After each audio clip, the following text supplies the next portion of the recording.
네, 복된 주일 이곳까지 나오신 것 감사합니다. 아무래도 또 설레는 마음으로 나오고 했지만 앞서서 모였던 교회들의 이야기를 들어보니까 참 오랜만에 모여서 좋긴 한데 서로 이렇게 교제도 못하고 또 마스크를 쓰고 이렇게 있어야 되니까 또 서먹서먹하더라 하는 또 그런 이야기들을 하더라고요. 모쪼록 우리는 그래도 마음으로 서로 이렇게 잘 교통하시고 그래서 빨리 이런 서먹서먹함이 좀 사라지고 또 정상적으로 하나님 앞에 예배하는 큰 은혜들이 있게 되기를 바랍니다. 예, 함께하지 못하신 분들은 영상으로 같이 하게 되실 것인데 계신 그 자리에서 예배하는 일들 잘 감당하게 되시길 바랍니다. 지난 시간 하나님께서 하시는 그 주권적인 선택하심에 대해서 말씀을 드렸습니다. 하나님께서 어떤 사람 예정을 하시는데 어떤 사람에 대해서는 선택하시는 예정을 하시고 어떤 사람들에 대해서는 유기, 버리는 예정을 하셨다. 그래서 예정에는 이중 예정이 있습니다. 선택의 예정이 있고 유기의 예정이 있습니다. 그리고 그 예정하신 그 일을 하나님께서 이루어 가시는 것을 두고 작정이라고 표현을 합니다. 그래서 하나님의 작정으로 이루어지는 예정이 있는 것입니다. 그리고 그 하나님께서 그런 예정들을 하시는데 거기에는 전적인 하나님의 은혜가 담겨져 있는 것입니다. 그 내용에 대해서 오늘 조금 더 확대를 해서 살펴보기를 원합니다.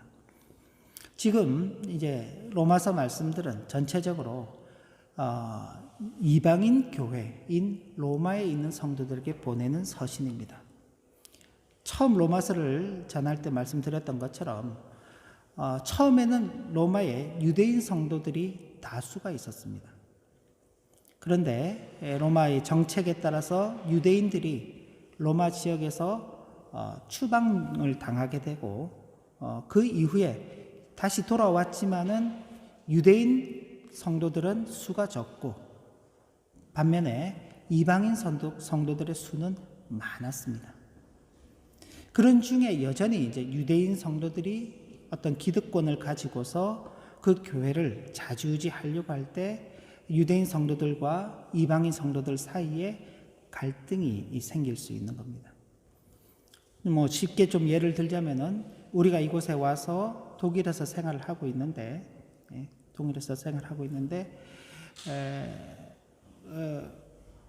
원래는 우리가 좀 다수를 이루고 있었어요.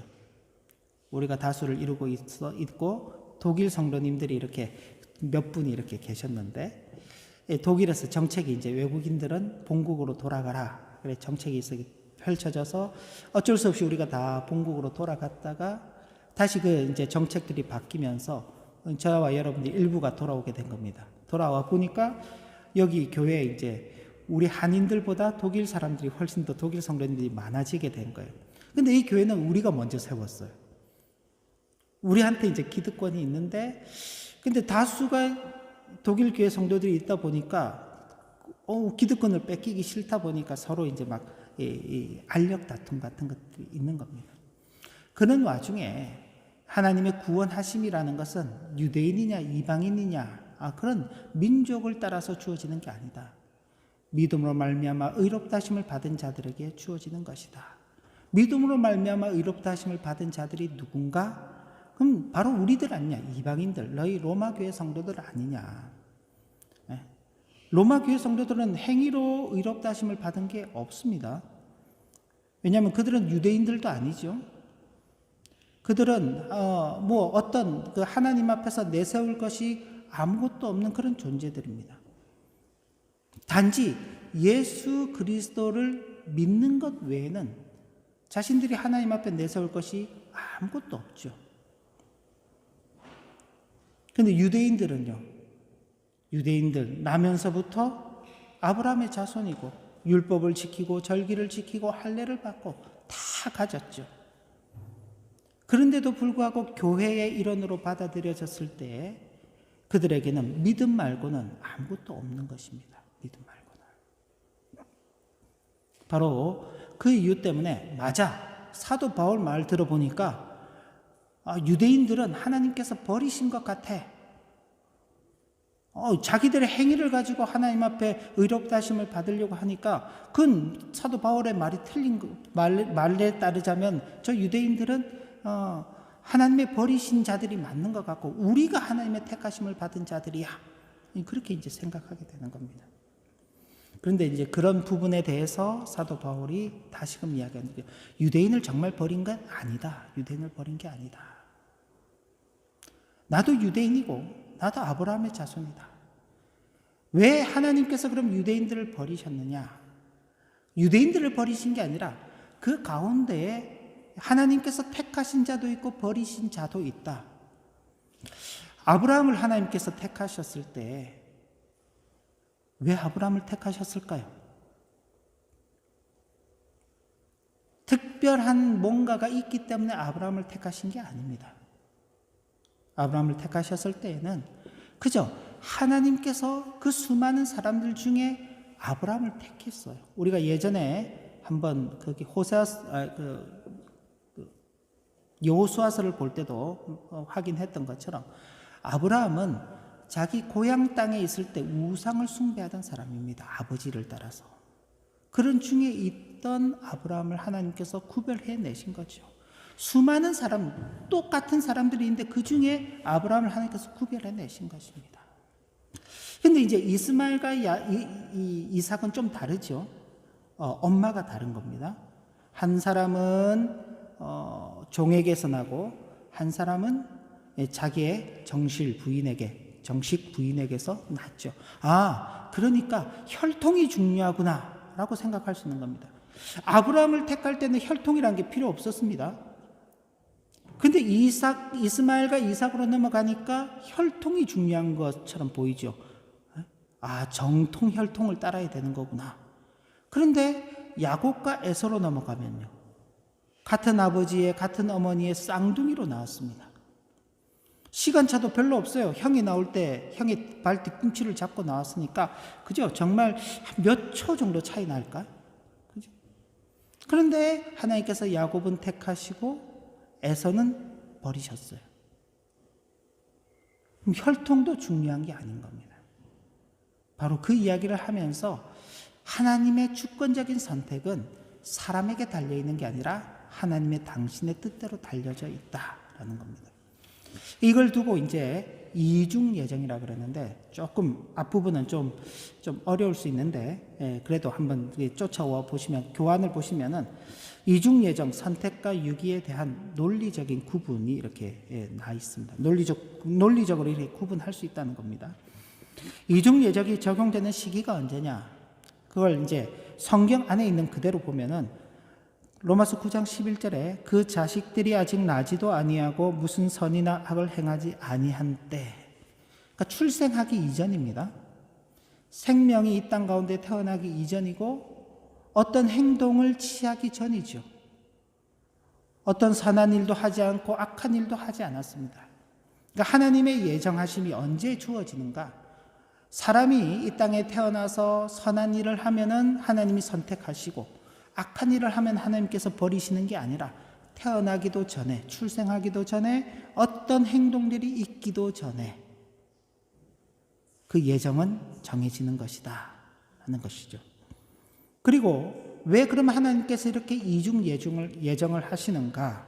역시 11절에 보면은 행위로 말미암지 않고 오직 부르신 이로 말미암아 서게 하시기 위해서.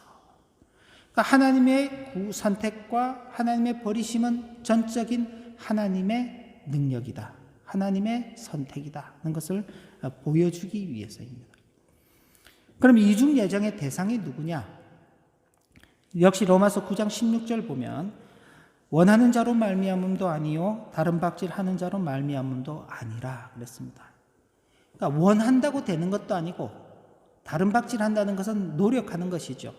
내가 힘을 쓰고 노력하면은 하나님의 그 선택에 들어갈 수 있다. 반대로 원하지 않고 노력하지 않으면은 내가 버림을 받는다. 이게 이런 차원이 아니라 그건 모든 인생들이 원하든 원하지 않든 노력을 하든 노력을 하지 않든 모든 대상들이 다 이 이중 예정의 선택의 대상이 되는 것입니다. 모든 사람들이 다 대상이 되는 거죠. 그리고 이 이중 예정의 주체는 16절 말씀의 뒤에 보면 오직 긍휼히 여기시는 하나님으로 말미암아. 그러니까 하나님께서 이 모든 일을 행하시는 것입니다. 그러니까 사람이 아니라 하나님이죠. 내가 예를 들어서 구원을 받았다. 그 구원을 받았다면 내가 잘 믿어서 어떤 내가 선한 일을 해서 구원을 받는 게 아니라 하나님께서 우리를 그렇게 선택하셨기 때문에, 혹은 어떤 사람이 버림을 받았다. 그 사람이 뭔가 특별한 죄를 지어서가 아니라, 악한 일을 많이 해서가 아니라 하나님께서 그렇게 하시기 때문에 그렇게 하시는 거다. 여기에 있는 하나님의 뜻이, 의지가 담겨져 있습니다. 여기 15절에 보면 내가 긍휼히 여길 자를 긍휼히 여기고 불쌍히 여길 자를 불쌍히 여기리라. 그리고 18절에도 보면 하나님께서 하고자 하시는 자를 긍휼히 여기시고 하고자 하시는 자를 완악하게 하신다. 그 예를 들어서 애굽의 바로를 들어서 말씀한 겁니다. 하나님께서 애굽에 10가지 재앙을 내리시면서 이스라엘 백성들을 보내라 그랬죠. 재앙이 임할 때마다 바로의 마음이, 처음에는 재앙을 딱 맞게 되면은 모세를 불러서 야, 제발 이 하나님께 기도해가지고 이 재앙을 멈추게 해라. 그럼 너와 너희 백성들이 하나님께 제사로 갈 수 있도록 하겠다. 예배하러 갈 수 있도록 하겠다. 근데 그래서 없애주면은 마음이 또 바뀌는 겁니다. 옛날 표현으로는 강팍하게 했다 그랬죠. 바로의 마음을 강팍하게 하셨다 하나님께서. 그래서 못 가게 막는 겁니다. 몇 번이나요? 10번째 재앙이 임할 때까지. 마지막 재앙은 애굽의 모든 장자들이 다 죽음에 처하게 되는 재앙이었습니다. 자신의 아들이 죽는 것을 보고 나서야 내가 잘못했구나. 그러고는 모세를 비롯한 유대인들을 다 보내주게 됩니다. 근데 그 보내주는 것도 잠깐, 다시 군대를 일으켜서 유대인들을 뒤쫓게 되죠. 그런 일들이 어떻게 있어지는가? 하나님께서 그를 그렇게 하시는 겁니다. 왜? 하나님께서 택하신 이스라엘 백성, 유대인들을 구원하시는 영광을 나타내기 위해서. 그죠? 이스라엘 백성들이 만약 그냥 첫 번째 재앙으로 인해서 바로가 이스라엘 백성들을 내보내 주었더라면은 자기들이 그렇게 하나님의 구원하심에 대해서 깊이 있게 이렇게 인식하지 못했을 것입니다. 근데 10번의 재앙 끝에, 그리고 홍해 앞바다에서 그 절박한 생명의 위협 끝에 그들이 구원을 받고, 자신들은 구원을 받는데 바로의 군대들이 그 바다에서 빠져 죽는 광경을 보면서 야, 하나님의 선택하심, 하나님의 구원하심이란 바로 이런 것이구나 라고 그렇게 찬양하는 것입니다. 그게 출애굽기 15장에 나오는 미리암의 노래입니다. 14장에서 홍해를 건너는 사건이 있고 15장에서 미리암의 노래가 있죠. 이런 하나님의 놀라우신 일들을 하나님께서 이루어 가시는 겁니다. 당신의 뜻을 가지고, 의지를 가지고. 자, 이렇게 이런 일들을 이제 이야기를 하면은 사람들이 이제 의구심을 갖죠. 모든 걸 하나님께서 결정하신다고? 이미 다 결정이 되어 있다고? 우리가 태어나기도 전에, 우리가 무슨 선한 일을 하거나 악한 일을 하기도 전에 하나님께서 다 결정하셨다면 그럼 우린 도대체 뭔가? 우리가 지금 하고 있는 일들은 뭔가? 그죠? 하나님께서 우리에게 책임을 물을 수 있나? 왜? 하나님께서 다 결정해 놓고는 우리한테 왜 책임을 물어? 이제 그런 반론을 제기할 수 있는 겁니다.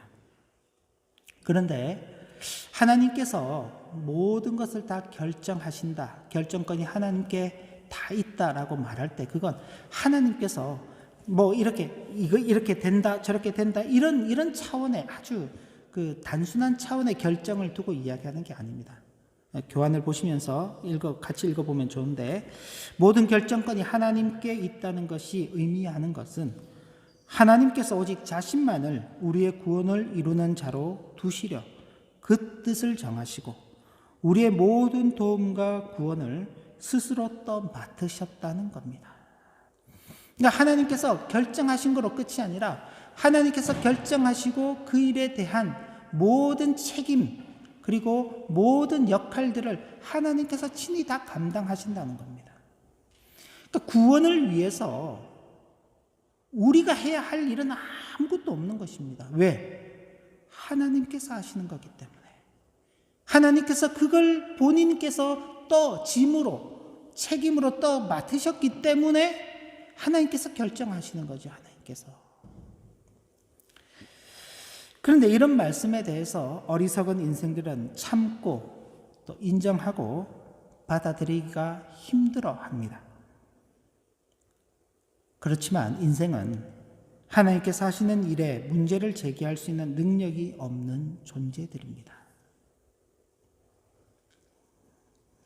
반면에 스스로 대하여 절망하고 자신을 낮추는 겸손한 자들은 감사함으로 이 말씀을 받게 되는 것이죠. 만약 저와 여러분들이 우리의 구원, 자신의 구원을 이루기 위해서 뭔가를 해야 된다면 뭘 해야 될까요? 얼만큼 해야 될까요? 여러분들께서 스스로 여러분들의 구원을 이루어야 된다고 한번 생각해 보십시오. 밤에 잠을 제대로 잘 수 있을까요? 내가 내 구원을 이루지 못했는데 밤사이 자다가 생명이 끝나버리면요. 우리의 구원은 영영 물 건너가는 거죠. 그렇죠?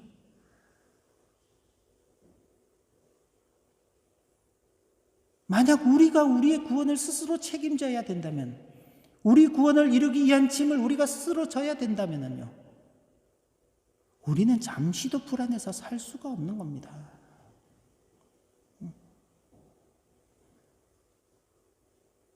그잖아요. 우리가 지금 이 현실을 경험하고 있지 않습니까? 바이러스에 언제 감염이 될지 모르기 때문에 불안해하고, 그죠? 함부로 어딜 다니지도 못하잖아요. 예배당에 모여서도 거리를 지키고 마스크를 다 쓰고, 그죠? 왜 그런가요? 혹시라도 있을지 모르는 바이러스의 감염 때문에 조심하는 거죠. 그죠? 지금 많이 잠잠해져서 이 정도입니다. 그죠? 근데 곳곳에서 사람들이 그 일로 인해서 계속 죽어가는 사람들이 계속 늘고 있다면요.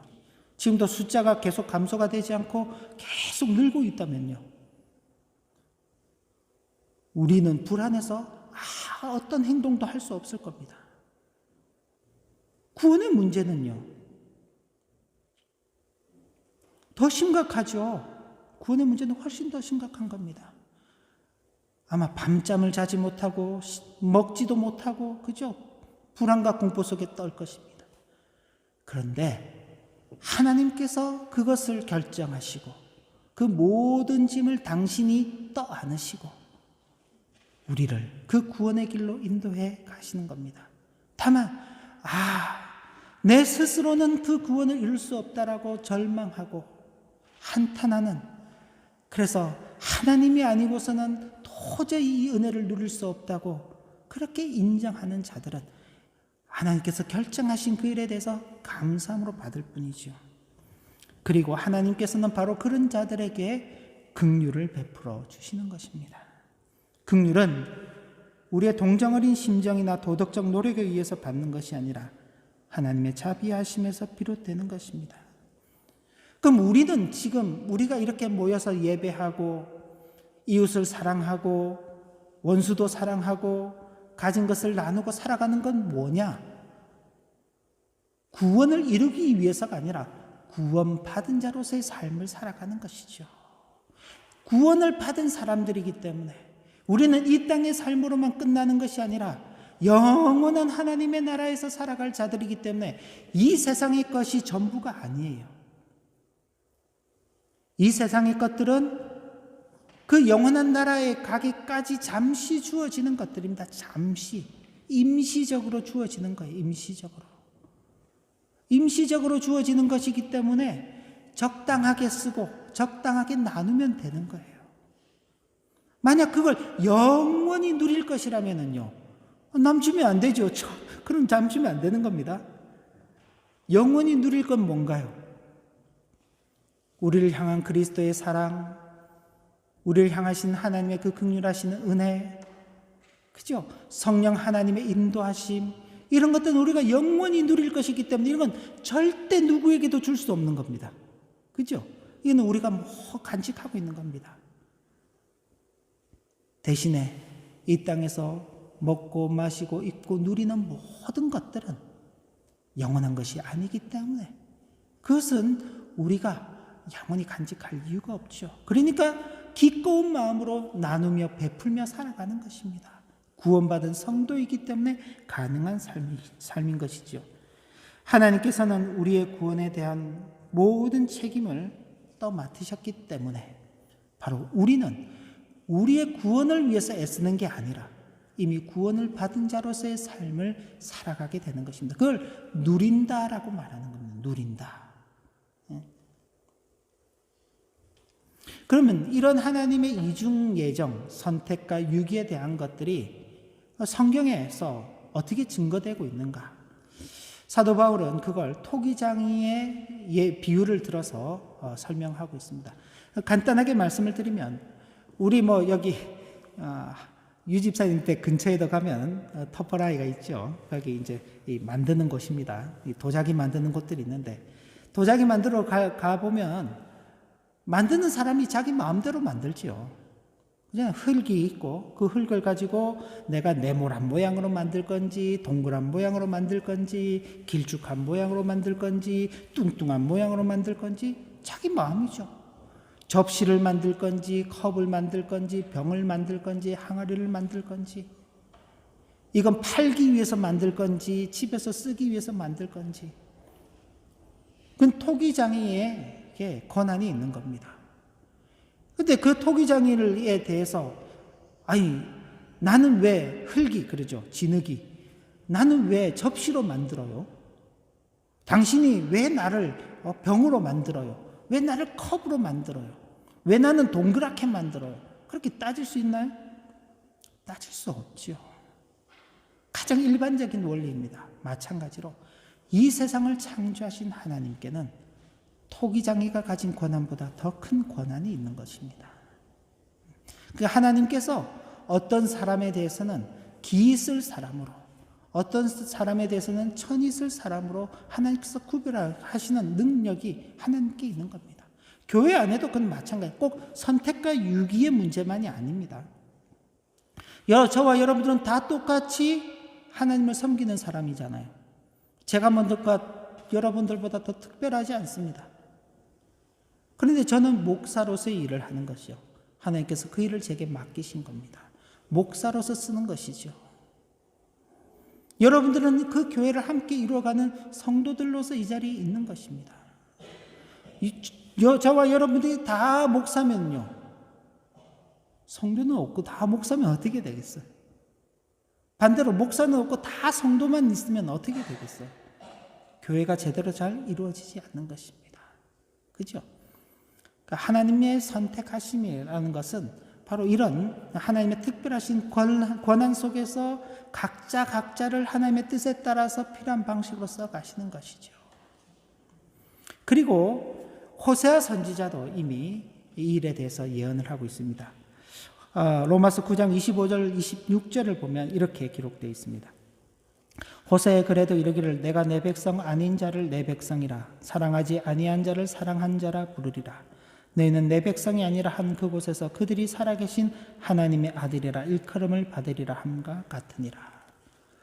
호세아 선지자는 하나님의 선지자이면서도 불구하고 자신의 아내는요, 몸을 파는, 몸을 그 생계의 수단으로 삼아서 하는 그 여인을 부인으로 맞이합니다. 하나님께서 그렇게 하라고 말씀하셨습니다. 그건 이스라엘 백성들이 하나님을 떠나서 음행하고 있는 것들을 이 단적인 예로 보여주기 위해서 호세아 선지자에게 그렇게 하도록 명령하셨습니다. 그리고 거듭거듭 호세아 선지자는 이스라엘의 범죄함을 책망하면서 하나님께서 그들을 버리셨다, 더 이상 그들을 하나님의 자녀로 생각하지 아니하신다라고 그렇게 선언을 했습니다. 그런데 왜 그런 선언을 했는가? 그런 버림 가운데 하나님의 구별하시는 택하심을 다시 한 번 더 하나님께서 보여주시기 위해서 그 일을 정하셨다는 겁니다. 그게 이제 여기 있는 것처럼 내 백성 아닌 자를 내 백성이라. 하나님께서 분명히 그들을 심판하실 때는 하나님의 백성이 아닌 것 같았습니다. 그런데 그 심판이 끝나고 난 다음 바벨론 포로에서 회복될 때 그들은 다시금 하나님의 백성이 되는 것입니다. 하나님을 사랑하지 않던 자들이 하나님을 사랑하는 자들로 그 이름이 바뀌는 것입니다. 하나님의 백성이 아닌 자들이 하나님의 백성이라는 그 이름으로 불리게 되는 것입니다. 심판이라는 과정을 통해서, 버림이라는 과정을 통해서 새로운 선택이라는 과정으로 나오도록 하나님께서 인도해 가시는 것이죠. 이사야 선지자 역시 마찬가지로 같이 증거하고 있습니다. 또 이사야가 이스라엘에 관하여 외치되 이스라엘 자손의 수가 비록 바다의 모래 같을지라도 남은 자만 구원을 받으리니 주께서 땅 위에 그 말씀을 이루고 속히 시행하리라 하셨느니라. 또한 이사야가 미리 말한 바 만일 만군의 주께서 우리에게 씨를 남겨두지 아니하셨더라면 우리가 소돔과 같이 되고 고모라와 같았으리로다 함과 같으니라. 이사야 선지자는 북이스라엘이 멸망할 때입니다. 아직 남유다가 멸망하기 대략 한 130에서 140여 년 전에 활동했던 선지자죠.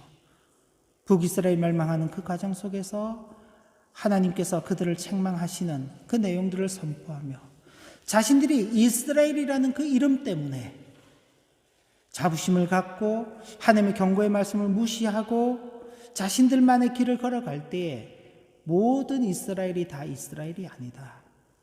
하나님께서 남겨두신 자만이 참 이스라엘이다. 하나님께서 그 남겨두신 자들을 마치 소돔과 고모라가 멸망할 때에 롯과 그 자녀들을 구원해 내셨던 것처럼 하나님께서 그 남기신 자들만을 구원해 내신다는 것을 증거하고 있죠. 이런 말씀들에 있어서의 공통점은 이스라엘이라는 이름이 그들을 구원하는 것이 아니라는 사실입니다. 하나님께서 그들을 구원해 내시고 이스라엘이라는 이름을 주시는 겁니다. 이스라엘은 이름이 그들을 구원하는 게 아니라 이스라엘은 이름을 주신 그 하나님께서 그들을 구원하신다라는 사실입니다. 이건 나중에 신약에 와서도 마찬가지입니다. 누가 참 이스라엘인가? 유대인들은 자신들의 혈통을 따라서 우리는 아브라함의 자손이니까 우리가 진짜 이스라엘이다 라고 말하죠. 근데 이방인 성도들은 무슨 소리야? 그런 말 하지 마. 사도들이 전해준 그 교훈에 따르면은 아브라함의 자손이 진짜 이스라엘이 아니라 예수를 믿는 사람이 진짜 이스라엘이라고 했어. 그래서 우리가 진짜 이스라엘이야. 서로 이제 진짜 이스라엘 그러면서 이제 따지는 거예요. 그때 바로 이 사도 바울이 이야기하는 겁니다. 진짜 이스라엘은 하나님께서 택하신 자만이 진짜 이스라엘이다.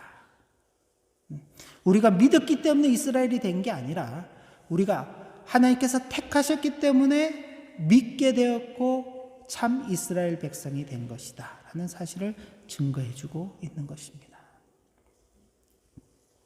하나님께서 하고자 하시는 대로, 바로 이 하고자 하시는 대로의 은혜가 우리 모두에게 임하여 있는 것입니다. 이중 예정으로 표현된 하나님의 주권적 선택은 하나님의 깊으신 뜻에 의하여 죄인들을 택하시고 구원하는 것입니다. 이미 아브라함에게 땅의 모든 민족이 너를 인하여 복을 얻을 것이라고 하신 그 말씀 속에서 아브라함의 자손이 아닌 모든 족속이라고 되어 있습니다. 그 모든 족속 가운데 하나님께서 택하신 자들이 하나님께서 주시는 그 복을 누릴 것이라는 그 말씀이 선포됐죠. 그것이 지나간 역사 과정 속에서 계속 이루어져 왔습니다. 그리고 오늘도 계속 이루어져 가고 있고 앞으로도 이루어져 가고 있는 갈 것입니다. 바로 저와 여러분들은 그런 하나님의 구원의 역사 속에서 살아가고 있는 자들이죠. 우리는 그때 아브라함으로부터 볼 때에는 모든 이방입니다. 우리는 모든 이방인이죠. 그러나 이제 신약시대에 우리는 이방인이라고 말하지 않습니다. 우리가 참 이스라엘이라고 말한 것입니다. 왜? 하나님께서 우리를 그렇게 택하셨기 때문에. 그래서 우리는 이런 사실을 분명히 믿고 확인하는 것이 중요합니다. 그리고 성도의 가장 큰 기쁨은 구원의 은총을 받았다는 사실에 있고, 성도의 생활이 평안을 보장받고 윤택한 삶을 누릴 수 있어서 감사한 것이 아니라 우리의 상태가 영원한 형벌 가운데서 아무런 조건 없이 생명의 자리로 옮겨진 그 자체가 기쁨이요 감사인 줄 알아야 할 것입니다. 아마 이건 오늘 시대를 살아가고 있는 저와 여러분들이 더욱 유념해야 할 것입니다.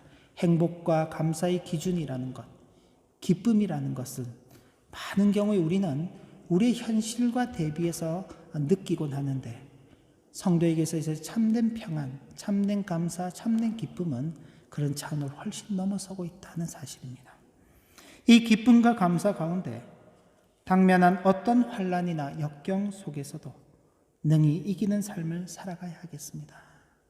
환난은 인내를, 인내는 연단을, 연단은 수고를, 그리고 그 수고는 열매를 맺어간다고 우리에게 약속하셨습니다. 이 어려운 시기들을 겪어, 힘들고 어려운 고난의 시기를 겪어가면서 우리 모두가 한층 더 성장하고 성숙되는 성도들로서 그렇게 세워져 가게 되기를 바랍니다. 그리고 뿐만 아니라 이 기쁨과 감사를 모르는 많은 이들에게 전하는 사명을 감당하면서 우리 일생을 통하여 하나님의 선택하심의 그 기쁨과 감사를 누리는 그런 은혜가 있기를 진심으로 기원합니다. 기도 올립니다. 하나님 아버지, 우리가 스스로 구원을 이루어야 한다면 우리는 그 구원을 이룰 능력도 없고 힘도 없습니다.